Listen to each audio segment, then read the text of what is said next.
En este momento no tenemos manera de mostrarle cómo es el proceso para obtener una carta de porte en forma online, es decir, cómo es el sistemita en forma online, pero conseguimos algunas pantallas que nos van a permitir tener una idea de cómo es todo el proceso para obtener una carta de porte.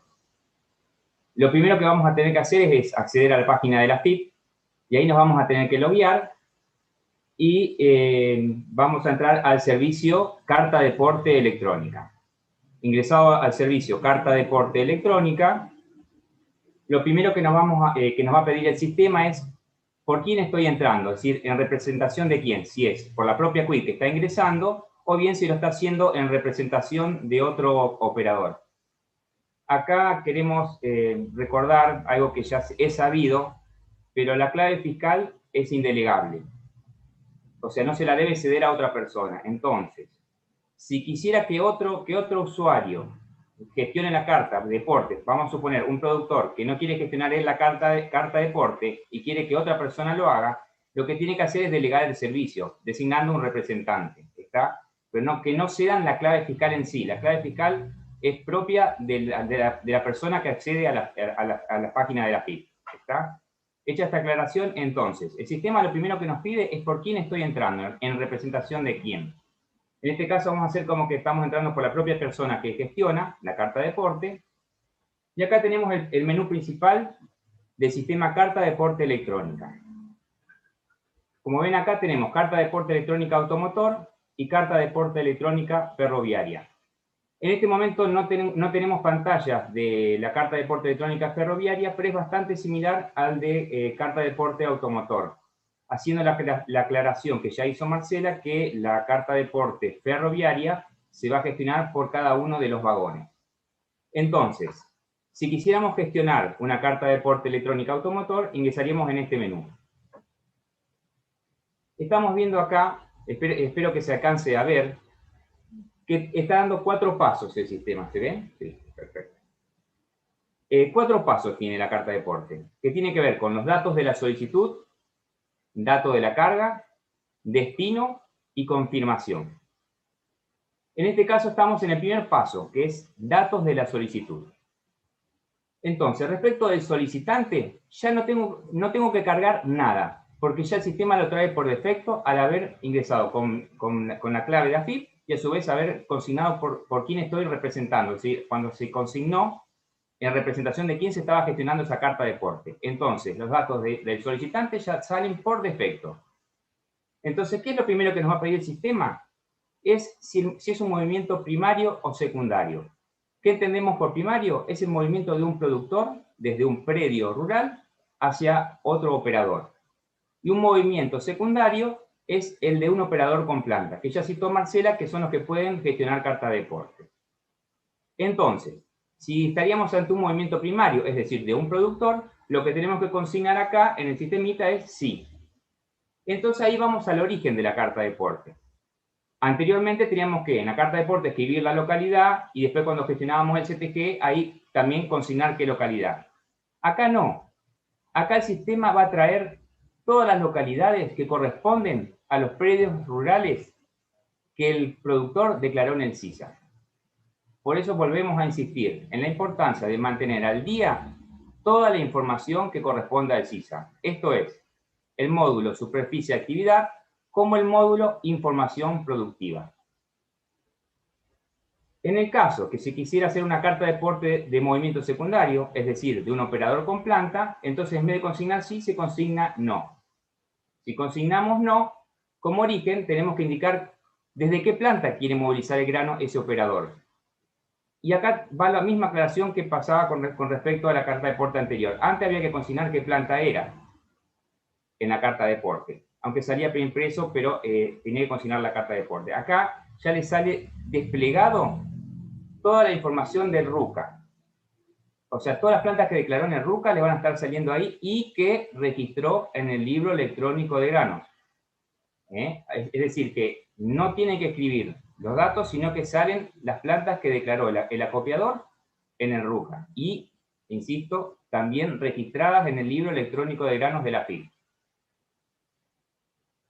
También en el caso de ser un movimiento secundario, no sé si van a alcanzar a leer acá abajo, pero dice, el traslado que va a iniciarse corresponde a un retiro de granos por parte de un productor. Es decir, que está permitiendo que un operador con planta consigne que está por hacer un movimiento que corresponde a un retiro por parte de un productor. Si consignáramos que sí, que corresponde a un productor, el sistema lo que nos va a pedir es que consignemos la quit remitente comercial productor. Entonces ahí queda bien reflejado que ese movimiento que está haciendo un operador con planta corresponde a un retiro del productor. Vamos a tratar de explicar esa situación.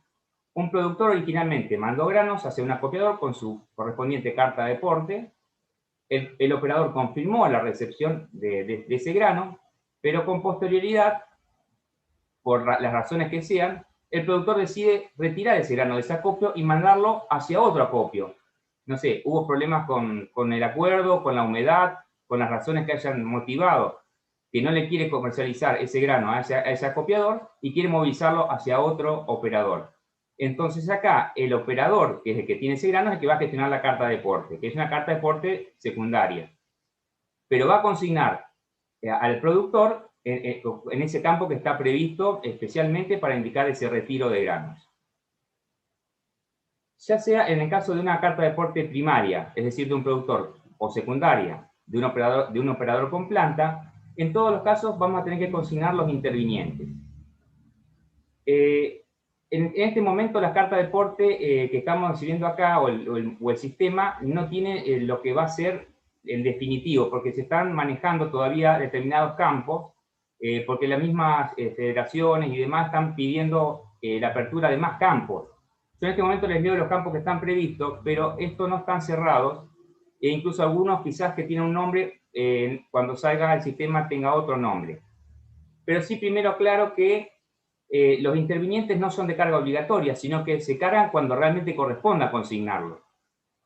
Y lo único que se carga es la quit. Acá el sistema, una vez que uno ingresa una quit, la razón social siempre te va a traer por defecto. Así que evita todo tipo de errores. Uno consigna una quit, si la quit es correcta, me va a mostrar la razón social. Entonces voy a estar verificando que realmente a la persona a la que estoy consignando es a quien se corresponde con la carta de porte que estoy gestionando. En este momento los leo, insisto, no van a ser los definitivos, pero para que tenga una dimensión de cuáles son los probables campos que tenga la carta de porte. Tenemos entonces como intervinientes quit intermediario, quit remitente comercial venta primaria, quit remitente comercial venta secundaria, quit mercado a término, quit corredor venta primaria, quit corredor venta secundaria y quit representante entregador. Acá, ya con esta información, insisto, estos campos no son obligatorios, sino que se ingresan de corresponder. Ya pasé el primer paso, que tiene que ver con datos de la solicitud. Si clicamos acá en siguiente, vamos al paso 2, que tiene que ver con datos de la carga. Y acá lo que me pide el sistema es que cargue la quit de transportista, que volvemos a insistir que el sistema ya valida automáticamente, y pasamos a los datos del dominio, que tiene que ver, en este caso estamos hablando de transporte automotor, así que se cargan los datos de la patente del camión.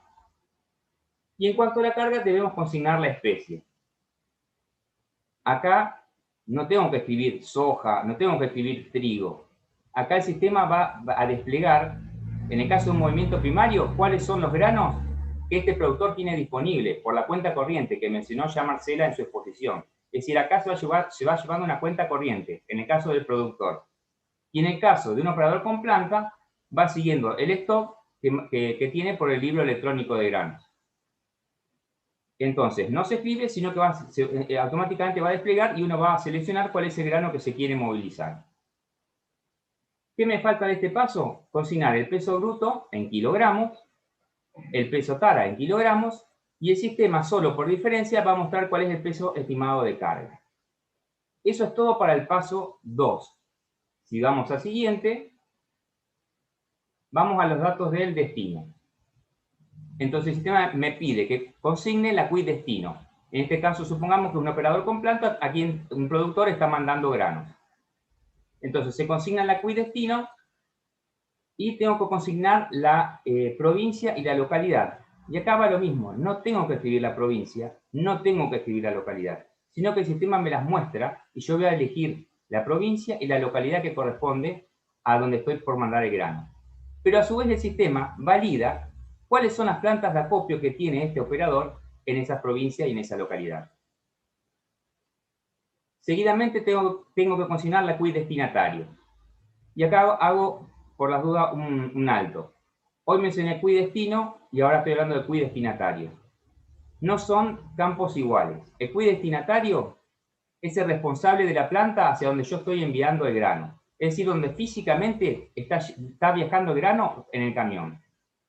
En cambio, la CUI destinatario es el responsable legal de los granos. En resumen, sería quien está comprando los granos. Por eso una carta de porte no siempre van a coincidir la CUI destino y destinatario. Consignado la CUI destinatario, me faltan dos datos más a completar de este paso, que es una fecha de partida, que acá también uno se posiciona sobre el lugar y se aparece lo que sería el calendario y uno elige la fecha. Es decir, que tampoco hace falta escribirla, sino que uno puede elegir la fecha como en cualquier calendario cuando uno elige la fecha que corresponde. Y me falta cargar los kilómetros a recorrer. Si hacemos un repaso de lo que yo les estuve hablando hasta aquí, que estoy en el paso 3 ya, los únicos datos que tuve que escribir y tipear fueron peso bruto, peso de tara en kilogramos y los kilómetros a recorrer. El resto de datos fueron siempre de una selección de opciones o consignando el dato de una CUI que siempre está validada en el sistema online y que permite chequear que la CUI que estoy consignando corresponde al operador que estoy citando en la CUI. Y que la CUI que estoy ingresando se corresponde con la razón social a donde estoy consignando el caso, digamos. Y entonces me queda el último paso, que tiene que ver con la confirmación. Y acá el sistema lo que hace, me muestra todos los datos cargados en los 3 pasos anteriores. Y me permite controlar que realmente todos los datos estén correctos, o sea, me permite hacer un autocontrol. Y si llegara a detectar un error, permite, fíjense acá abajo que dice modificar datos, es decir, me está permitiendo ingresar alguna modificación. Y ingresando la modificación, va automáticamente al paso que corresponde para realmente corregir lo que corresponda. También hay un campo de observaciones que permite escribir cualquier situación que se quiera agregar a la carta de porte y eso va a salir impreso en la carta de porte. Esto es todo. Cliqueando en confirmar, listo, la carta de porte quedó emitida. Y esto es un modelo de cómo sería, no es el modelo definitivo, pero es una muestra de más o menos cómo sería la carta de porte automotor. Insistimos que este formulario no hace falta imprimirlo, ni hace falta firmarlo, porque ya funciona de modo electrónico, por eso se llama carta de porte electrónico. Pero bueno, el que lo quiera imprimir, lo puede imprimir. Destaco acá que tenemos el número de carta de porte electrónica, acá arriba, tiene la fecha, tiene el código QR y siempre va a tener también un número de CTG. El número de CTG también siempre va a estar, pero se genera automáticamente cuando yo confirmo la carta de porte, ahí se genera el número de CTG.